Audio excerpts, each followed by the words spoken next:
All right, let's talk about the ocean wave.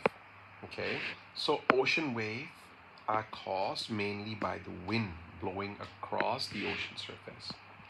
Now, the friction between the wind and the water also create ripples. So you can see the ripples here. See, this is the ripples. Yeah, and the wave itself carries the energy, not the water. Yeah, so whenever you see a wave moving like this, up and down, the energy is being pushed forward. This is the energy. And the water itself remains here. The water is just moving up and down. Yeah. So the energy is being transferred from this point to this point to this point to that point. Okay. Now let's look in detail when the wave are moving. This is the diagram of the water wave.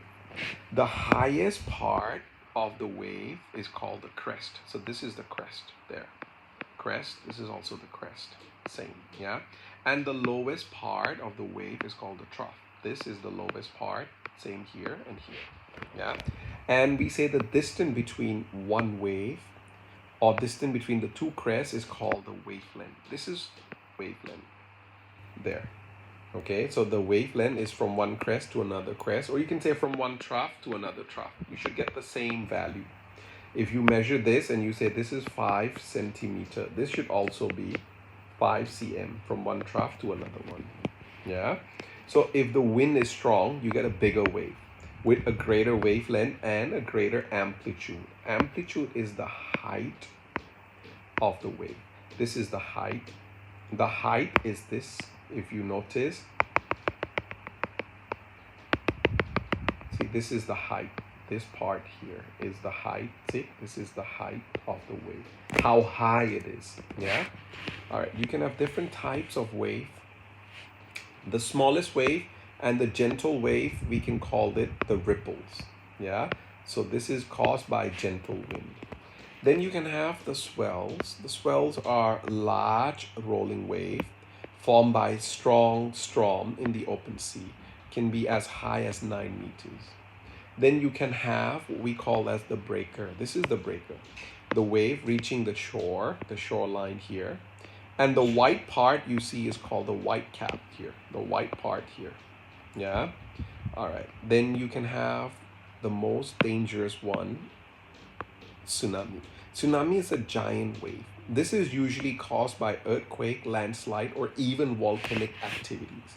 Okay, so it can reach up to the speed of 950 kilometers per hour, and the height can also be as high as 30 meters. There, this is an example of tsunami here. Okay, all right, moving on.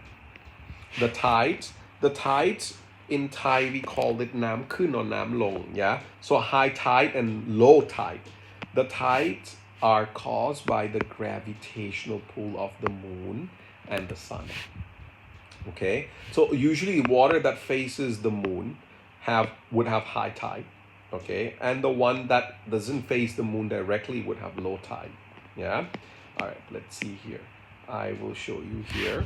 The tide, you can have two kind of tide: spring tide and neap tide. So what's the difference between the two tide? Let's see the spring tide. Spring tide occurs when the sun, the moon, and the earth are aligned in straight line. See, so the moon is aligned in straight line with the sun and the earth. Now the moon faces here, then this side would experience a high tide. Yeah, but if the moon was here, then this part of the earth would experience a high tide. Yeah.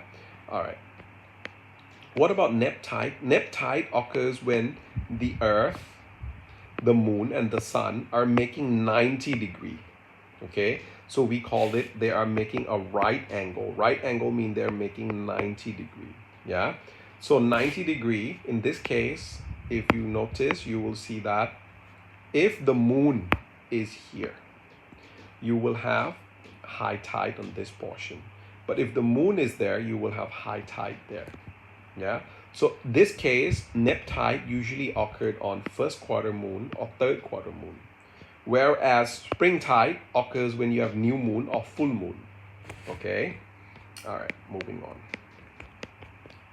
Now, ocean current, there are two kind of current that you can have. Surface current, which is caused by the wind, and the density current, which is caused by the difference in water temperature and salinity. Salinity means the saltiness of the water. Okay, all right, moving on. All right, let's see the ocean ecosystem. So life in the ocean depends entirely, okay, on sunlight, oxygen, carbon dioxide, okay? And you can see that there are plants also growing underneath the ocean, and the fish using those plants or eating those plants. Yeah, okay. Now, life underneath the ocean can exist, and it depends entirely on the salinity of the water. Salinity means the amount of salt, okay? And you can have another kind of water, we call that brackish water. This is where you have a mixture of fresh and salt water. Or you can say this is a point where river and sea meet. Yeah. Some animal have the ability to lose the water through the process of osmosis. So they're adapting, you can say. Yeah. They can pump extra salt out of their body to stay balanced. Okay, now marine ecosystem, as I told you, that sun is the main source of the energy.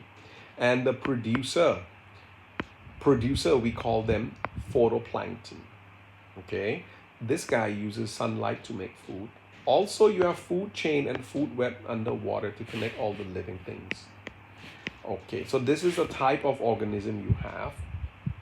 You can have plankton, okay, and you can call plant as phytoplankton, okay, because they use sunlight to make food. And you can have animal that eat these plants, you can call it zooplankton, okay. And the fish and the whale, these are strong swimmers, we call them nekton, okay. And the ones living on the ocean floor, which are like sea star, crab, clams, these are known as benthos. Yeah. And you also have decomposer. Decomposer also break down the waste, okay, and return the nutrients to the sea. Okay, all right. We talked this, the sunlight zone, twilight zone, and the midnight zone, yeah? Let's see, okay. This term here, estuary, means that a point where fresh water and salt water mix, or you can say with a point where river and sea meet, yeah? Okay. You can have coastal wetland as well. This is where you have dry land and the ocean between each other. You can see here. In Thai, we call it kind of like pa chai lane, yeah? So the water always cover the soil, okay, on part of the year, and you have habitats of animal there, yeah? And it also filters pollution. Okay, this one we talked. Okay, see, this is another term you should know, hydrothermal vent. This is where volcanoes, okay, or volcanic activity takes place, and you see smoke coming out here, right? Also, minerals are coming out. So you will have some bacteria that uses those chemicals to make food. This process of making food is called chemosynthesis. Okay, so it's similar to photosynthesis, but we call it chemosynthesis, yeah? All right.